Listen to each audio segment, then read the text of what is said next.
Good afternoon. Achiever coaching classes Shastri Nagar Jammu और topic हमारे current affairs की है, तो करंट अफेयर को ही डिस्कस करेंगे। आज 9 जून है, तो 9 जून के करंट अफेयर्स देखते हैं क्या। कल कुछ रह गए थे, शॉर्टेज रहता है अपना टाइम का, ठीक है। यहाँ पे देखिए पहले कुछ वन लाइनर्स हैं, ठीक है। ये आप जो भी करंट अफेयर्स आ रहे हैं ना आपके पेपर के अकॉर्डिंग, ठीक है, सारे। अब जो आप पेपर दोगे ना उसमें इस तरह की करंट अफेयर है, ठीक है। जो भी अपॉइंटमेंट्स हैं, स्पोर्ट्स हैं या कोई ऐसा नॉर्मल से क्वेश्चंस है ना, वो मैं आपको एक ही सीक्वेंस में करवाऊंगी। बट अब जितने भी करंट अफेयर आ रहे हैं इस तरह के आ रहे हैं। देखिए पहला, प्राइम मिनिस्टर ने अप्रूवल दे दी है मेट्रो कनेक्टिविटी का। ये मेट्रो कनेक्टिविटी हुड्डा से Dwarka express, Huda city centre to cyber city with spur to Dwarka express Gurugram तक चलेगी, ठीक है। याद रखिएगा हुड्डा से ये गुरुग्राम हरियाणा, सॉरी नोएडा में है, गुरुग्राम हरियाणा में है, ठीक है। हरियाणा तक चलेगी। याद रखिएगा द्वारका एक्सप्रेस है ये, जो प्राइम मिनिस्टर ने जिसकी हरी झंडी दे दी है। ये मेट्रो कनेक्टिविटी है। क्या है? Metro connectivity. अब इसमें जो डिस्टेंस कितना कवर होता है 28.50 किलोमीटर, 27 स्टेशन तक रूट में चलेगी। कितने? 27 तक चलेगी ये स्टेशन। उसके बाद इसके लिए, इस प्रोजेक्ट के लिए कितनी कास्ट मेंशन की गई है? ₹5452 करोड़। कितनी? ₹5452 करोड़। ये एक क्वेश्चन है जिसको, ये क्वेश्चन है मेट्रो एक्सप्रेस जो हुड्डा से गुरुग्राम तक चलेगी। गुरुग्राम में इंडिया का एक इंटरनेशनल सोलर अलायंस का हेडक्वार्टर भी है। और नोएडा जो हरियाणा की गवर्नमेंट है वहाँ पे सबसे बड़ी फिल्म सिटी भी बना रही है। कहाँ पे? नोएडा में, यूपी में। नोएडा यूपी में आता है, दिल्ली में, ठीक है। प्राइम मिनिस्टर ने इस मंथ में बहुत सारी इनॉग्रेशन की है, उनमें से ये है। नेक्स्ट देखिए परसोत्तम रुपाला, ये भी यूनियन मिनिस्टर है। इन्होंने एक सागर परिक्रमा 7, पहली सागर परिक्रमा गुजरात और कुछ आदि स्टेट्स में की गई थी, ठीक है। ये जो है अंडमान निकोबार लक्षद्वीप केरला के बीच होगी। ये 7 सागर परिक्रमा है जिसको इनॉग्रेशन, जिसको हरी झंडी दिखाई है किसने? परसोत्तम रुपाला ने, ठीक है। और ये 7th है। ये कहाँ? ये फेज जो है केरला एंड लक्षद्वीप के बीच रहेगा। उसके बाद आते हैं डॉक्टर मनसुख मांडविया। ये बहुत इंपॉर्टेंट क्वेश्चन है। फूड सेफ्टी और इंडेक्स इन्होंने रिलीज किया है वर्ल्ड फूड सेफ्टी डेज पे, ठीक है। अलग अलग अभी मैं कराऊंगी कौन कौन से इस फूड सेफ्टी इंडेक्स दिया है, ठीक है। ये रिलीज किसने की है? Doctor Mansukh Mandaviya, food safety index and world food safety day. इसी क्वेश्चन को मैं करा दूँ आगे, पहले 1 लाइन देख, ठीक है। ये बुक है जिसको शांतनु गुप्ता ने लिखी है। ये बुक का नाम है अजय टू योगी आदित्यनाथ, ठीक है। मॉन्क हू चेंज यूपी, ठीक है। ये बुक लिखी है शांतनु गुप्ता ने। 51st बर्थ एनिवर्सरी पे इनकी ये बुक को गिफ्ट किया गया है। सेंटर ने 3rd पैकेज दिया है BSNL को और इम्प्रूवमेंट के लिए, ये 89047 करोड़ का, ठीक है। यहाँ पे ये SSC में, CDS में, NDA में इस तरह के क्वेश्चन रहते हैं, ठीक है। ये बुक का नाम, बुक बहुत सारी पूछ जाती हैं। बुक का 100% क्वेश्चन रहता है, ठीक है। करंट भी रहता है, एनिशिएंट भी रहता है और मेडिवल का भी रहता है। Books and outputs. अब यहाँ पे आते हैं, ये बड़े इंपॉर्टेंट क्वेश्चन है। हमने यहाँ पे अभी प्राइम मिनिस्टर के 7 ईयर कंप्लीट हो चुके हैं, सॉरी 9 ईयर्स की गवर्नमेंट के कंप्लीट हो चुके हैं। इसी 9 ईयर में एक और सर्वे आया है, ये एविएशन सर्विसेज का है। सिविल एविएशन मिनिस्टर ने कहा है कि भारत ने अचीवमेंट पिछले 9 ईयर्स में क्या क्या सिविल एविएशन में अचीव किया है। इंडिया जो है इसी बीच इंडिया जो लार्जेस्ट डोमेस्टिक एविएशन मार्केट बन चुकी है पूरे वर्ल्ड में। और टोटल नंबर डोमेस्टिक 2014 में कितनी थी और अब कितनी हो गई है, ठीक है। इन 24 by 60 million which double to 143 million in 2022, ठीक है, ड्यूरिंग कोविड पीरियड के दौरान। इंटरनेशनल पैसेंजर भी इंक्रीज हुआ है 43 मिलियन टू 64 मिलियन। ये भी याद रखने हैं। ये सारी आपको डिटेल्स आएंगी। एसएससी में इसी तरह के क्वेश्चंस जरूर रहते हैं, ठीक है। In terms of aircraft the numbers have increase, aircraft के भी नंबर इंक्रीज हुए हैं। कितने? 400 2014 में थे, अब कितने हो गए? 723 इन टिल 2023 तक। ये 9 ईयर की अचीवमेंट है सिविल एविएशन।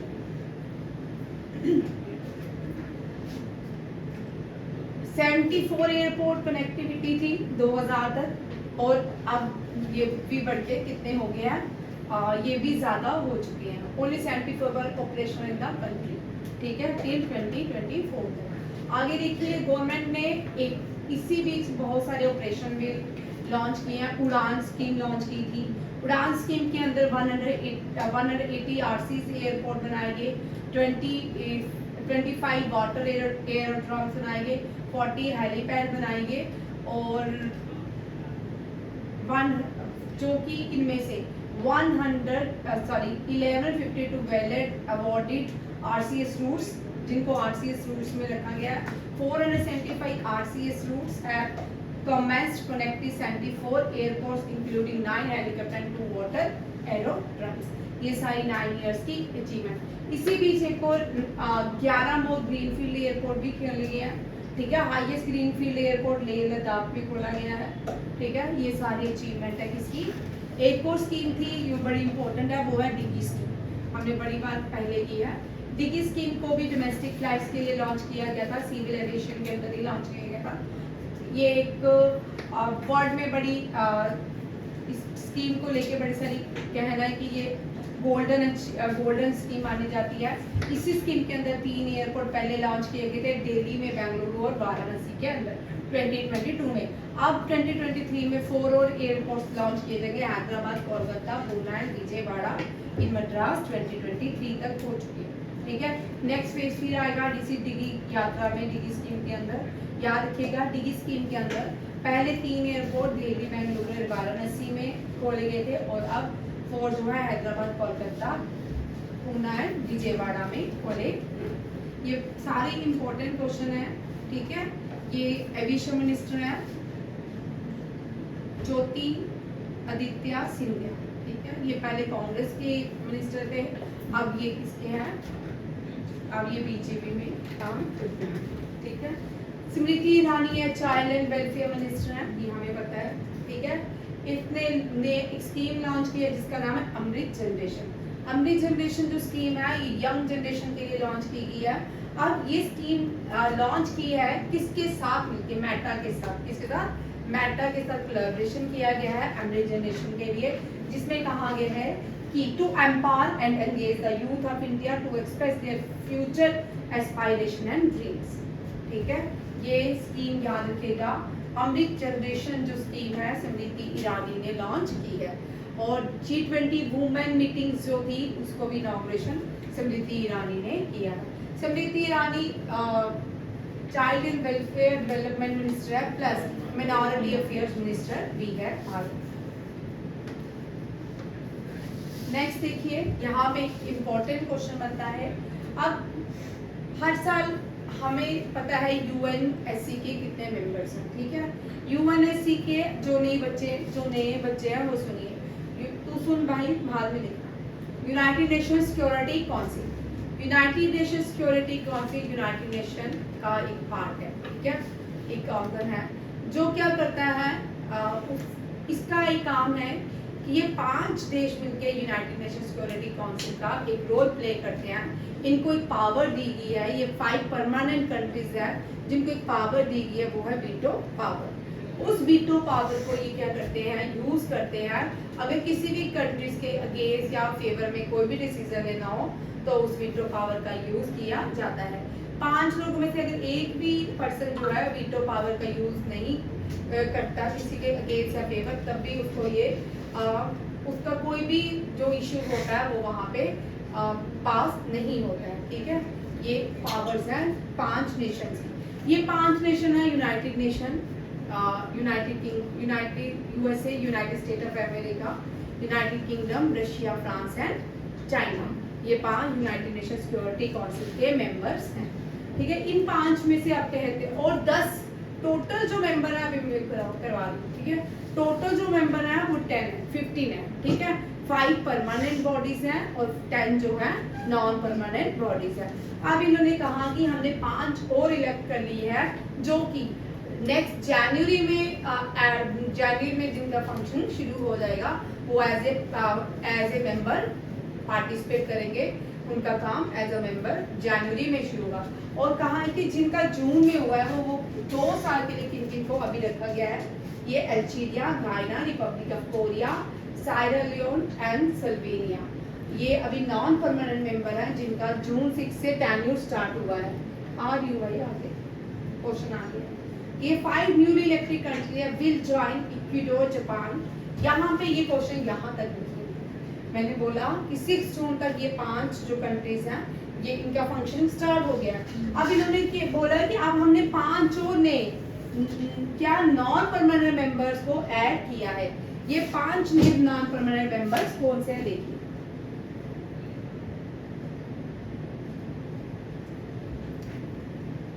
यहाँ पे लिखिएगा क्वेश्चन, ठीक है। ये देखिए 5 नए मेंबर्स जिनका रोल जनवरी 2024 से शुरू होगा। वो कौन से है? इक्वाडोर, जापान, माल्टा, मोजाम्बिक, स्विट्जरलैंड। ये नॉन परमानेंट मेंबर है जिनका फंक्शन कब होगा, जो एज अ मेंबर अपॉइंट किए जाएंगे जनवरी 1, 2024, 2025 एंड सर्व टिल 31 मई। The newly elected will take up the new responsibility, ठीक है। ये जो ऊपर वाले हैं ये 31 तक काम करेंगे और ये जो है ये नए मेंबर अपॉइंट किए जाएंगे। इंडिया, भारत कितनी बार यूनाइटेड नेशन का as a non permanent member बना? ये क्वेश्चन आ सकता है। आपको डेट्स नहीं पूछेंगे बट मैंने डेट्स ऐड कर लिया। जिसका केएस होगा या जिसका यूपीएस होता है उसके लिए क्वेश्चंस हैं, ठीक है। आपको याद रखना है 8 बार India United Nation Security Council का मेंबर बना। India has been elected as non-permanent member of the United Security Council 8 times till October 2020. India जो है ना ये ईयर्स हैं, ठीक है, ये ईयर्स हैं, आप याद कर सकते हो। अब सिक्योरिटी काउंसिल जो है, अब देखिए क्या है। जो नए बच्चे हैं, ठीक है, वो देखिए। पुरानों को तो पता ही है, सुन सुन के भी बोर हो गए होंगे, पढ़ा के भी बोर हो जाते हैं, सुन सुन के भी बोर हो जाते हैं, ठीक है। यूनाइटेड नेशन ऐसी, ठीक है, ये एक यूनाइटेड नेशन की ऑर्गन बॉडी है जिसमें मेंबर्स रहते हैं कितने, 50, ठीक है। 9 परमानेंट मेंबर इसमें 10 रहते हैं और सॉरी 5 रहते हैं। और ये 5 कंट्रीज कौन कौन सी हैं? USA, UK, China, France, Russia, ठीक है। ये सारी क्या है? परमानेंट मेंबर्स हैं किसकी? United Nation Security council. अब इसके बाद नॉन परमानेंट मेंबर कौन कौन से हैं ये आपको कल याद करके मुझे बताना, ठीक है। नॉन परमानेंट मेंबर जो है ये 10 है। इसमें से अभी हमने 5 देखे जिनकी बात की वो कब से फंक्शनिंग करेंगे? 1 जनवरी। कौन से थे? इक्वाडोर, जापान, माल्टा, मोजाम्बिक है, स्विट्जरलैंड। ये सारी इंपॉर्टेंट क्वेश्चन। अल्जीरिया ये भी 2 साल के लिए हो चुकेगा इनका टेन्यूर, ठीक है। अल्जीरिया, गाना, Republic of Korea, Sira Leone and Slovenia, ठीक है। और यूनाइटेड नेशन का हेडक्वार्टर कहाँ पे है? न्यूयॉर्क में। कहाँ पे है? यूनाइटेड नेशन सिक्योरिटी काउंसिल का हेडक्वार्टर है न्यूयॉर्क। और इसका मेंबर है 198 और प्लस इसका फॉर्मेशन डे कब है? फॉर्मेशन भी 1945, ठीक है, याद रखिएगा। 20 यूनाइटेड नेशन डे कब होता है ये भी याद रख लीजिए, बड़ी बार कॉमन क्वेश्चन है आता है। यूनाइटेड नेशन डे जो होता है 24 अक्टूबर 1945, 24 अक्टूबर 1945 यूनाइटेड नेशन बनाया गया। और इसके बनाने का मेन पर्पस था कोई भी दुनिया वर्ल्ड वार नहीं लड़े, ठीक है। सेकेंड वर्ल्ड वार के बाद ये बना। ड्यूरिंग सेकेंड वर्ल्ड वार बनाया 11। सेकेंड वर्ल्ड वॉर जो है 44 to 48 तक रही थी, ठीक है। उसके बाद वैसे कोई थर्ड वर्ल्ड वॉर नहीं हुई, बट हम देखते हैं रशिया और यूक्रेन की वार डे बाय डे और बुरी होती जा रही है। रशिया ने रिसेंटली यूक्रेन का एक डैम भी उड़ा दिया है और माना जाता है कि उस डैम में बड़ी सारी गैसेस भी हो सकती है, ठीक है, पॉइजनस गैसेस भी पाई जाती है। अभी पता नहीं सच है कि नहीं, बाद में हम देखेंगे। इंडिया जो है, एक और क्वेश्चन याद रख लीजिए नए बच्चे, जब G20 बना, G20 नेशन बने, उसमें से 4 कंट्रीज ने अपना एक नया ग्रुप बनाया, उसको G4 कहते हैं। इसको क्या बोलते हैं? G4। ये कौन सी थी? Germany, Brazil, India and Japan. इन सब ने आर्यन क्या किया? दे वांट मेंबर, ये चाहते थे हम इसका मेंबर बने, ठीक है। अगर इनका मेंबर बनेंगे, इनके पास एक वीटो पावर, इनके पास एक पावर है, उसको वीटो पावर बोलते हैं। क्या बोलते हैं? Veto power. वो वीटो पावर क्या होती है अखिलेश? उस वीटो पावर से हम, ये लोग क्या करते हैं, किसी भी कंट्री के फेवर में या अगेंस्ट उसका यूज कर सकते हैं, ठीक है। अगर हमें किसी भी व्यक्ति को, किसी भी टेररिस्ट ग्रुप को इंटरनेशनल टेररिस्ट डिक्लेयर करना है, सपोज पर्सन ए को, तो हम क्या करेंगे? यूनाइटेड नेशन में एक पिटीशन फाइल करेंगे। उस पिटीशन के अंदर सारी कंट्रीज साइन करेंगी, ठीक है। अगर वो साइन कर देती हैं अपनी वीटो पर, तो सबके पास एक ही वोट होता है, और अगर वो उस वोट का यूज कर लेती हैं तो वो बंदा, वो पर्सन ए डिक्लेयर क्या हो जाएगा? वर्ल्ड वाइड टेररिस्ट, ठीक है। अगर उनमें से एक नहीं साइन करता तो उस बंदे को टेररिस्ट डिक्लेयर नहीं किया जा सकता, तभी ये डिक्लेयर हो सकता है या इन पावर्स का सारे यूज करें, ठीक है। यूनाइटेड नेशन सिक्योरिटी काउंसिल के पास एक पावर है, उसको वीटो पावर कहा जाता है। बोलते हैं जब यूएन ने इंडिया को ये पावर दी थी, ये इंडिया के जो प्राइम मिनिस्टर थे, first prime minister Jawaharlal Nehru, उन्होंने इस पावर को चाइना को दे दिया। हम क्या करेंगे? चाइना को दे देते हैं, ठीक है। उनको बहुत प्यार था चाइना से, ठीक है। देखते हैं, उन्होंने हमें इंडस वाटर ट्रीटी भी दी, ठीक है। वो पाकिस्तान से बहुत प्यार था, बहुत सारी चीजें हैं। अगर इंडस वाटर ट्रीटी हमारे 70% होती, पाकिस्तान में 20% होती, तो आज पूरे JNK के बच्चे इंजीनियर होते, ठीक है। डैम बनाने में, लद्दाख, लेह लद्दाख, जितने हमें कश्मीर, JNK के बच्चे सारे इंजीनियर होते, ठीक है। यहाँ पे हमारी अपनी बिजली होती, हम किसी भी स्टेट से उधार नहीं लेते। आगे देखिए, न्यूजीलैंड, हिलना नहीं है, ठीक है। इंडिया, ये न्यूजीलैंड के पर्सन है जो इंडिया में इन्होंने इंडस्ट्रियल मीटिंग की है, ठीक है, न्यू दिल्ली में। यहाँ लिखा है India New Zealand round table meeting, यहाँ पे round table meeting with industry, ठीक है। इंडिया और न्यूजीलैंड के बीच राउंड टेबल मीटिंग हुई है इंडस्ट्रीज को लेके, ये न्यू दिल्ली विज्ञान भवन में हुई है, ठीक है। ये इंपॉर्टेंट है।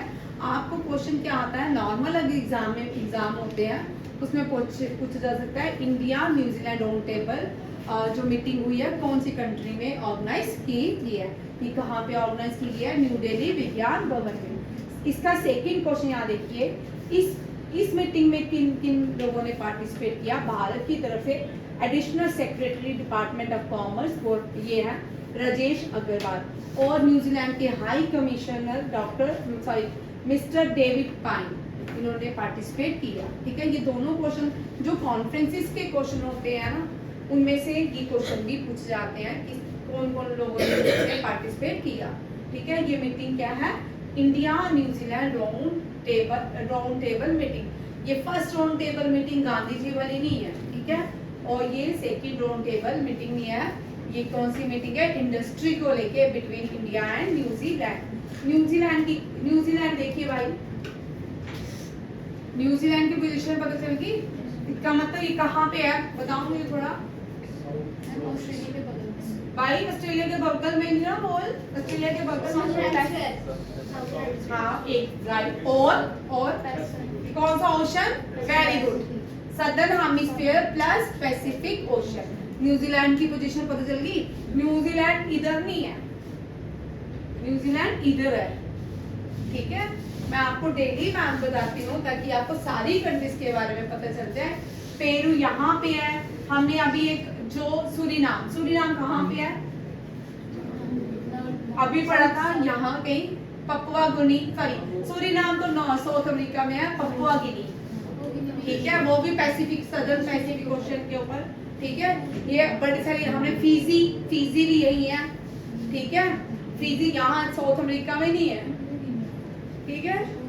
ये आपको मैप भी आते हैं बच्चा, यूपीएससी में आपको पूछे जाते हैं, ठीक है, किस पैसिफिक ओशन में कौन सी कंट्री है, ये सारे क्वेश्चंस आते हैं। करेंसी जो है, न्यूजीलैंड की कैपिटल है वेलिंगटन, क्या है वेलिंगटन। यहाँ इंसानों से भी ज्यादा पेंगुइन पाए जाते हैं, इंसानों से भी ज्यादा पेंगुइन पाए जाते हैं। और सेकेंड लार्जेस्ट प्रोड्यूसर है कंट्री वूल में, वूल की सेकेंड लार्जेस्ट, वूल जहाँ पे सेकेंड लार्जेस्ट कंट्री कौन सी है, न्यूजीलैंड। और डॉलर इसकी, न्यूजीलैंड डॉलर इसकी करेंसी है। Prime minister Chris हैटकिंस।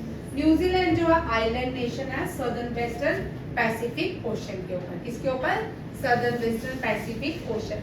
1893 में New Zealand first right to vote जिस कंट्री, ये इंपॉर्टेंट क्वेश्चन है अखिल, इधर देखिए, पहली ये कंट्री थी जिसने दुनिया को वुमेन्स को राइट टू वोट दिया था। New Zealand become the first country to give right to vote to women, ठीक है। और फर्स्ट मैन जो माउंट एवरेस्ट जिसने क्लाइंब किया था, जीता था, वो भी न्यूजीलैंड से थे, सर एडमंड हिलेरी, ठीक है। टेंजिंग नॉर्वे और सर एडमंड हिलेरी जो है ये न्यूजीलैंड से थे, ठीक है। टेंजिंग नॉर्वे न्यूजीलैंड से नहीं थे, सर एडमंड हिलेरी जो थे न्यूजीलैंड से थे। और टेंजिंग नॉर्वे जो थे वो कहाँ के थे, जापान से, ठीक है।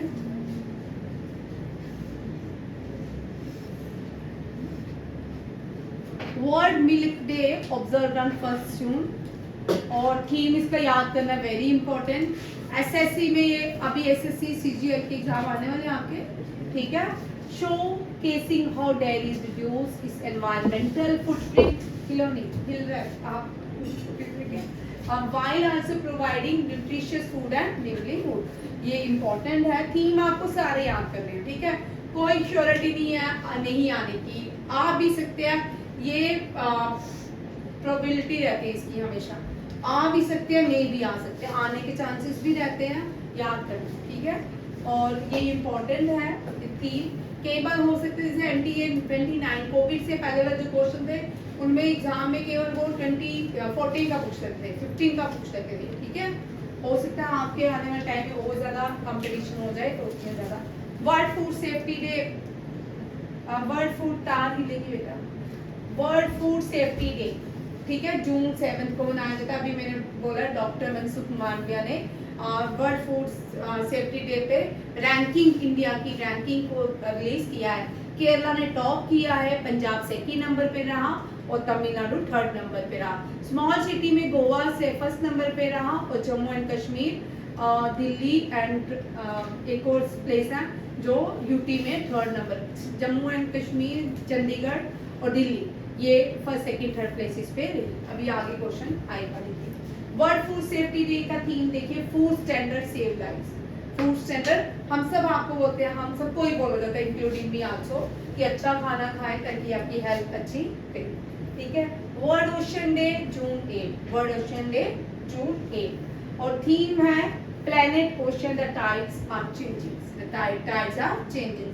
कल मैंने आपको बताया था जब भी ओशन में, जब भी सदर्न हेमिस्फीयर में गर्मी बढ़ती है तो वार्म ओशनिक करंट्स निकलती हैं, उन वार्म, वो पैसिफिक ओशन में होती हैं, वो वार्म ओशनिक करंट्स को क्या कहा जाता है, एल लाइन, क्या कहा जाता है, एल लाइनो। किसमें, कौन सी कंट्री में उन वार्म ओशन करंट्स को एल लाइनो कहते हैं, ठीक है, सदर्न अमेरिका, ठीक है। ये तीनों याद होगी।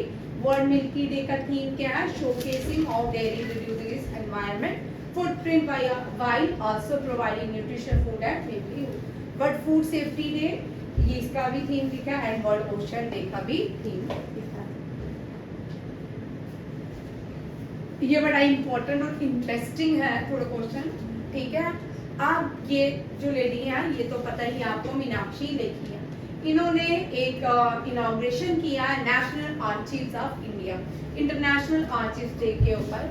और ये इंटरनेशनल आर्चिव्स डे जो होता है 9 जून को होता है। कब होता है? 9 जून को। हर साल 9 जून को मनाया जाता है। इसका उद्देश्य क्या होता है? जो हमारी पुरानी चीजें, आर्चिव्स होता है, जो पुरानी चीजें, जो पुरातन हिस्टोरिकल चीजें होती हैं उनके बारे में बताना, इसमें बताया जाता है, ठीक है। हमारी भाषा हमारा विरासत, इस स्लोगन के साथ इसका इनॉग्रेशन किया गया है। हमारी भाषा हमारी विरासत। कहाँ पे? न्यू दिल्ली, ये भी न्यू दिल्ली में ही हुआ है, इसका इनॉग्रेशन न्यू दिल्ली में ही हुआ है, ठीक है। 9 जून को हम इंटरनेशनल आर्चिव्स डे मनाया जाता है। इसमें इंटरेस्टिंग बात क्या है? गिलगिट, गिलगिट का नाम हमने सुना है, कहाँ पे है? यूके में, पीओके में है। नहीं भाई, इंडिया में भी कुछ है गिलगिट। चलो देख रहे हैं, अब देखते हैं पीओके में। यहाँ पे जो इंटरनेशनल आर्चिव्स में एग्जीबिशन लगाई गई है, वो एग्जीबिशन गिलगिट मैन्युस्क्रिप्ट्स, ये ओल्डेस्ट मैन्युस्क्रिप्ट्स माना जाता है इंडिया का, ठीक है। और the oldest serving manuscript collection in India. ये जितने भी मैन्युस्क्रिप्ट्स होते थे ये हाथों से लिखे जाते थे। बाग्स जो होते हैं ट्रीज की, बाग्स को उतार के उनके ऊपर लिखा जाता था। ये आज भी ये मैन्युस्क्रिप्ट्स पाए जाते हैं। और यहाँ पे देखिए सेकंड में कहा ओरिजिनल मैन्युस्क्रिप्ट्स, ये जो है कौन कौन से हैं? गिलगिट मैन्युस्क्रिप्ट्स, तत्वरता सूत्रा, रामायणा, श्रीमद् भगवद गीता और बहुत सारे, ठीक है। बुद्धिज्म के भी ऊपर बहुत सारे हैं जो ये इनको एग्जीबिशन में इनको लॉन्च किया गया है। इसको 2 भाग में मैंने रखा है। 5th और 6th सेंचुरी में पहली बार रिटर्न ये सेंसस दिया था, किसने डिस्कवर किया? ये Gilgit manuscripts were discovered in 3 stages, Nagpur village Gilgit region, ठीक है। ये बड़ा इंपॉर्टेंट क्वेश्चन है एसएससी के लेवल का, ठीक है। ये आपका एनडीए और सीडीएस का पेपर नहीं है। जब एनडीए सीडीएस का पेपर होगा उसमें करंट अफेयर बिल्कुल टोटली डिफरेंट हो जाता है, ठीक है। जब हम सीडीएस एसएससी लेवल तक या एसएससी लेवल का करंट अफेयर करते हैं उनमें इस तरह के क्वेश्चन हमने ज्यादा सीजीएल वगैरह। इसमें क्या, इसमें ये पहली बार गिलगिट मैन्युस्क्रिप्ट्स को कहाँ पे लॉन्च किया गया था? विलेज, कौन सी विलेज? नागपुर, ठीक है। ये गिलगिट रीजन में है। और इस एग्जीबिशन में लैंग्वेजेस को लेके भी लैंग्वेजेस पे भी एग्जीबिशन लगी हुई है। India is blessed with extraordinary language diversity. दुनिया में 7,111 लैंग्वेजेस बोली जाती हैं, जिसमें से 788 लैंग्वेज से भारत में बोली जाती हैं। और उसके बाद भारत के बाद और भी 3 कंट्री हैं जिनका लिंग्विस्टिक डाइवर्सिटी है। वो कौन कौन सी है? Papua New Guinea, Indonesia and Nigeria. ये सारी क्या है? यहाँ पे भी इंडिया के बाद यहाँ पे भी ज्यादा लैंग्वेजेस बोली जाती है। न्यूजीलैंड में 3 लैंग्वेजेस बोली जाती हैं। एक तो इंग्लिश है, एक इंग्लिश साइन है, एक मोरिन है, ठीक है। मोरिन जो है वहाँ की ट्राइबल लैंग्वेज है, ओरिजिनल लैंग्वेज है, ठीक है। जैसे यूनाइटेड किंगडम है, ठीक है ना। पहले वो आयरिश, मैंने आपको पहले भी एक दिन बताया था, आयरिश लोगों का देश था, ठीक है। बाद में वो ब्रिटिशर्स को हो गया। वहां पे जब ब्रिटिशर्स नहीं थे, आयरिश लोग रहते थे, वहां पे एक लैंग्वेज बोल जाती थी गैलिक। वहां पे कौन सी लैंग्वेज बोल जाती थी? गैलिक, ठीक है। और इससे न्यूजीलैंड में मोरिन बोल जाती है। जर्मनी में जो लैंग्वेज बोल जाती थी वो पर्शिया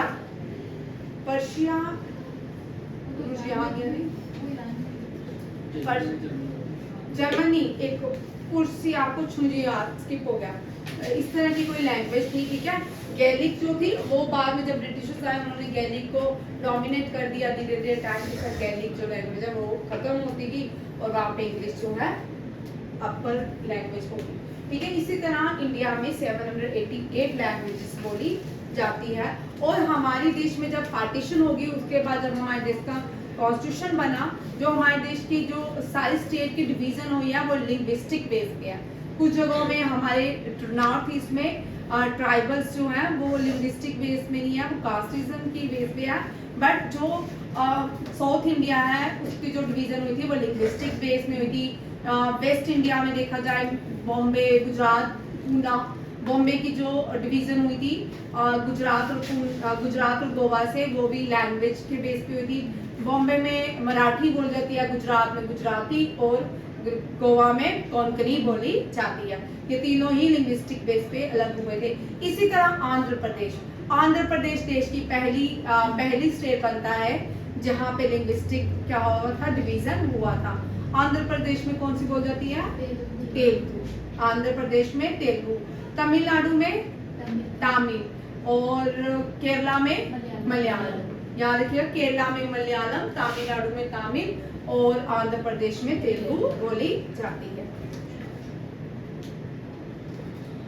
ये देखिए, नेक्स्ट देखिए, फर्स्ट एडिशन रहा भारत ने पहली बार ओमान फ्रांस के साथ एक मैरीटाइम एक्सरसाइज की।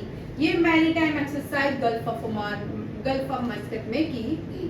ठीक है, ये याद रखिएगा, इंडिया ने फर्स्ट एडिशन किया है मैरीटाइम एक्सरसाइज इंडिया, फ्रांस और यूएई के साथ। और इसमें किसने पार्टिसिपेट किया है? आईएनएस तरकश, वेरी इंपॉर्टेंट आपके लिए। ठीक है, आईएनएस तरकश ने यहाँ पे पार्टिसिपेट किया है। गल्फ ऑफ ओमान क्या है? गल्फ ऑफ ओमान एक सी है, या उसको सी ऑफ ओमान भी कहा जाता है, गल्फ ऑफ मकरान और सी ऑफ मकरान भी कहा जाता है। ये क्वेश्चन बहुत इंपॉर्टेंट है। और गल्फ ऑफ ओमान में पर्शियन गल्फ और गल्फ ऑफ ओमान को जो स्टेट जोड़ता है, गल्फ ऑफ ओमान और पर्शियन ओमान को जो स्टेट जोड़ता है उसको हम मेरे ख्याल में हॉर्मोज कहते हैं, हॉर्मोज। ठीक है, याद रखिएगा, हॉर्मोज कहते हैं। स्टेट्स क्वेश्चन आते हैं, स्टेट कौन कौन सा स्टेट किसको कनेक्ट करता है? स्टेट जैसे कि राम जब श्रीलंका में भगवान रावण सीता को लेने गए थे तो उन्होंने एक छोटा सा नाव ब्रिज बनाया था। ठीक है, श्रीलंका और इंडिया को जोड़ने के बीच में एक स्टेट बनाया गया, एक ब्रिज बनाया गया जिसको हम राम सेतु के नाम से कहते हैं, उसी को हम स्टेट कहते हैं, पार्क स्टेट। और इसी तरह पर्शियन गल्फ और गल्फ ऑफ ओमान को जोड़ने के लिए कौन सा स्टेट बनाया गया? हॉर्मोज। ठीक है, ये जो है गल्फ कंट्रीज हैं, अरेबियन सी और पर्शियन और गल्फ में आती है। इसका बॉर्डर जो है ईरान और पाकिस्तान, इसके नॉर्थ में ईरान और पाकिस्तान है, और इसके वेस्ट में, इसके साउथ में ओमान है, और इसके वेस्ट में यूनाइटेड अरब एमिरेट्स है। वेरी इंपॉर्टेंट, आप घर जाके मैप से भी कर सकते हो। और मुझे मैप का एडिशन डालने का याद नहीं रहा, अभी मैं आपको गल्फ ऑफ ओमान की शक्ल मैप में दिखाती हूँ। गल्फ ऑफ ओमान ऐसा, ठीक है, ये है गल्फ ऑफ ओमान। देखिए, भारत यहाँ अरेबियन सी, ठीक है, ये ओमान, ये पाकिस्तान, ये इस तरफ ईरान, ओमान। ईरान जो है वो गल्फ कंट्री नहीं है। ठीक है, ईरान ना मिडल ईस्ट कंट्री है ना गल्फ कंट्री है। ठीक है, दोनों याद रखिए, ईरान जो है मिडल ईस्ट और गल्फ कंट्री नहीं है। अब देखिए, गल्फ कंट्रीज वो कंट्रीज होती हैं जो पर्शियन गल्फ के बॉर्डर में आती है। क्या होती हैं? जो पर्शियन गल्फ के बॉर्डर में आती है उनको गल्फ कंट्रीज कहा जाता है। अब Bahrain, Kuwait, Iraq, Oman, Qatar, Saudi Arab, United Arab Emirate, इसी के साथ ये मिडिल ईस्ट कंट्रीज भी। ठीक है, मिडिल ईस्ट कंट्रीज कितनी है? 20। ठीक है, मिडिल ईस्ट कंट्री 20 है। ठीक है, और साउथ एशियन कंट्री ये भी लिख लो, आपको एशिया का पूरा एशिया आपको याद हो जाएगा। एशिया में कितनी कंट्रीज है टोटल? 49।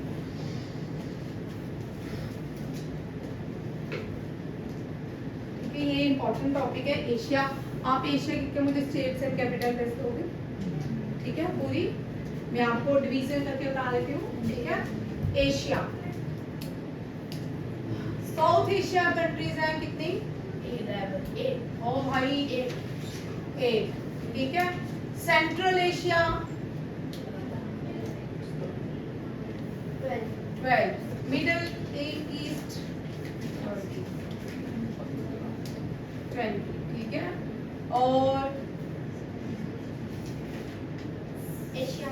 एशियान 12, हाँ 10, 10, ठीक है। और फिर आ गई फिर आती है साउथ नहीं ईस्ट एशिया। ईस्ट एशिया कितना है? 7 था ईस्ट एशिया। चाइना 5 है, हाँ China, Japan, north Korea, Mongolia, south Korea और लाओस, ठीक है। वो लाओस जो है एशिया में आती है, ठीक है। अब 2 रह गई हैं, एक कौन सी? हाँ जॉर्जिया, ये एशिया में ही है, एंड रशिया। भाई देखिए जॉर्जिया और रशिया मिला के कितनी होगी? 49 टोटल कर लीजिए, ठीक है। आधा रशिया भाई, आधा रशिया यूरोप में आता है, आधा एशिया में, ठीक है। और आधा एक और लेबनान है शायद, इनमें से वो भी आधा एशिया में आता है, आधा यूरोप में आता है, ठीक है। और अजरबैजान आधा एशिया में आता है, आधा यूरोप में आता है। South Asian countries 8, central Asian 12, ठीक है। अगर आपने करना है तो इस तरह करिए, ठीक है। साउथ एशियन कंट्रीज तो आपको आती ही है, इंडियन सब कॉन्टिनेंट को साउथ एशियन कंट्री कहते हैं, ठीक है। और central Asia 5, Kazakhstan, Kyrgyzstan, Uzbekistan, Turkmenistan और किर्गिस्तान, ठीक है। ये 5 कंट्रीज होगी सेंट्रल एशियन। और अब कितनी बच गई इसमें से? 5 होगी तो 7 बच गई, ठीक है। मंगोलिया, लाओस, ये नेपाल, भूटान, और ये भी अल्बेनिया, ये सारी क्या है? लैंडलॉक कंट्रीज, ये लैंडलॉक कंट्रीज है, ये सेंट्रल नहीं है, ये लैंडलॉक कंट्रीज है। अफगानिस्तान लैंडलॉक कंट्रीज 12, ठीक है। मिडिल ईस्ट में आ गई Bahrain, Kuwait, Iran, Oman, Qatar, Saudi Arab, Lebanon और जॉर्डन भाई, जॉर्डन, ठीक है। ये सारी मिडिल ईस्ट एरिया आ गई, चाइना, जापान, कोरिया, ये सारी, और जॉर्जिया, रशिया मिला के 49 कंट्रीज बनती हैं वर्ल्ड की, एशिया की कंट्री। बहरीन की कैपिटल मनामा भाई, बहरीन मनामा।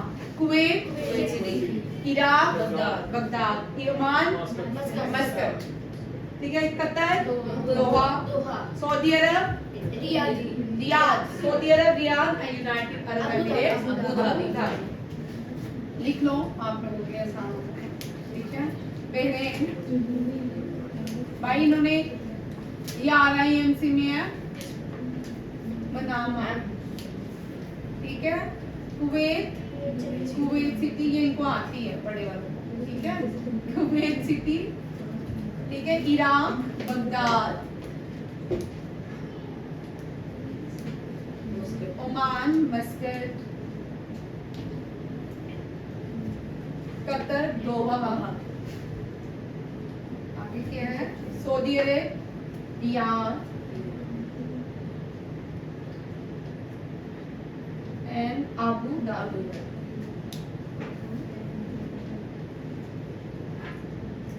ठीक है। ये सारी इसकी स्टेट्स एंड कैपिटल्स हैं। ये आपको समझ आया भूमि, ठीक है। अब इस तरह एशिया का आपको कवर हो जाएगा। कोई ना कोई SSC में ऐसी स्टेट कैपिटल्स आती है नवनीत, ठीक है। UPSC में तो कंपैरिजन आते हैं, ठीक है। 4 ऑप्शंस होते हैं, उनमें से आपको क्रॉस करना होता है कि कोई भी आ सकती है, ठीक है। अगर आप आज एशिया याद कर लेते, 2 दिन टारगेट रखिए एशिया याद करने का, तो एशिया कोई मुश्किल नहीं है याद करना। सेंट्रल एशिया मैंने लैंडलॉक कंट्रीज टारगेट करवाई है, ठीक है। मंगोलिया, लाओस, ये सारी, कंबोडिया, नॉर्थ, अभी ये एशियन कंट्रीज हमने लास्ट मंथ में बड़ी बार पढ़ा, सारे उसकी कैपिटल्स के साथ पढ़ा, ठीक है। ईस्ट एशिया की 5 याद करने मुश्किल ही नहीं है, और साउथ एशिया का मुश्किल नहीं है, Georgia and Russia 2 state capital. आज का करंट अफेयर इतना ही याद रखिएगा। कल अभी तो आपके BST हो रहे हैं, ठीक है। और कल मिलते हैं करंट अफेयर के साथ। Thank you.